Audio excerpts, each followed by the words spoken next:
নেবে এমন কোনো নিশ্চয়তা দেয়নি। তারা বলেছে সিদ্ধান্ত যদি অযৌক্তিক হয় তবে তারা জনগণের পক্ষ হয়ে আন্দোলন করবে। বিএনপি কেন সে পথে হাঁটতে পারছে না? কারণ তারা জানে তাদের পায়ের তলায় মাটি নেই, জনগণ তাদের সঙ্গে নেই, তাদের অবস্থানগত কোনো ভিত্তি নেই। তাই তারা এখন অনুনয় বিনয়ের রাজনীতি বেছে নিয়েছে, নরম সুরে কথা বলছে, কারণ শক্ত কথা বলার শক্তি তারা হারিয়েছে।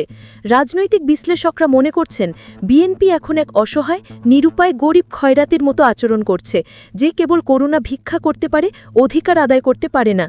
এই করুণ পরিণতি তাদের নিজেদেরই তৈরি।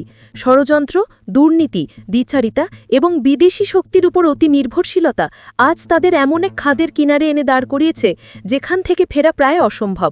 সামনের দিনগুলোতে তাদের এই অসহায় আত্মসমর্পণ কি আরও স্পষ্ট হয়ে উঠবে, নাকি ধ্বংসস্তূপের মধ্য থেকেও ফিনিক্স পাখির মতো জেগে ওঠার কোনো ক্ষীণ সম্ভাবনা এখনও অবশিষ্ট আছে?